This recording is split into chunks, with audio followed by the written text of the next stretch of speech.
বাল্যকালে অর্থাৎ ছোটোবেলায় যতগুলো ভুল আমি করেছিলাম তার মধ্যে অন্যতম ভুল ছিল হচ্ছে আমার বড় হতে চাওয়া। আজকের এই দিনে এই জায়গায় দাঁড়িয়ে আমার এই অনুভবটাই হচ্ছে যে কেন আমি বড় হতে চেয়েছিলাম।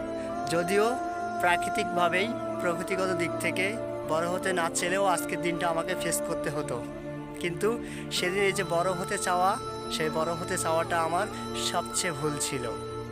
কি দুরন্ত সময় পার করে এসেছি।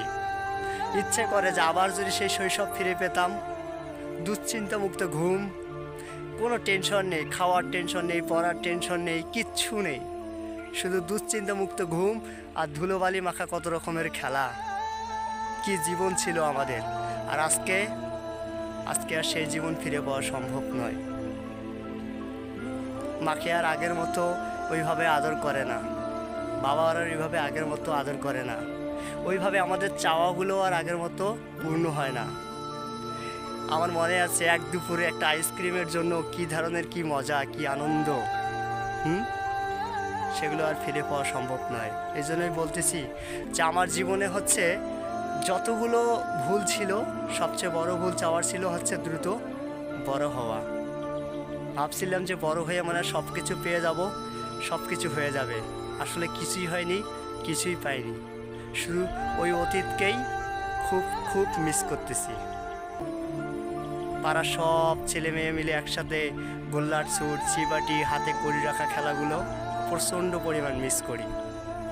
আবার হচ্ছে খেলা শেষে গ্রীষ্মের দিন পুকুরে গিয়ে সবাই একসাথে গোসল দেওয়া, কি আনন্দময় জীবন ছিল, সবগুলো প্রচণ্ড পরিমাণ মিস করি। এখন সময় পরিবর্তন হয়েছে প্রচণ্ড পরিমাণ, তবুও সেই সময়গুলোকে মিস করি প্রচণ্ড পরিমাণ। সেই দুরন্ত সময়গুলো, কাছারি বাড়িতে গিয়ে আমের ঢিল ছোড়া, কাঁঠাল পেরে নিয়ে আসা, প্রচণ্ড পরিমাণ মিস করি। আসলে সেই সময়টা আর নেই। আজকে সেই বন্ধু বান্ধব, সেই সাথে থাকা খেলাধুলার সহপাঠীগুলোও নেই। তারা জীবিকার তাগিদে এক একজন এক এক জায়গায়, কেউ ঢাকায়, কেউ চট্টগ্রামে, কেউ সিলেটে। সম্ভবত 2 ঈদ ছাড়া তাদের সাথে তেমন দেখা সাক্ষাৎ হয় না। তারা ঈদে আসে বাসা, বা অথবা কেউ পূজায় আসে, তখন তাদের সাথে সাক্ষাৎ হয়। তাছাড়া আর তাদের সাথে তেমন সাক্ষাৎ হয় না। যদিও সোশ্যাল মিডিয়ায়, ফেসবুকে অনেকেই কানেক্ট দেখি, কিন্তু ওইভাবে আর মন খুলে কথা হয় না। একসাথে কত মজা করছি, অথচ আজকে রাখে কার খবর?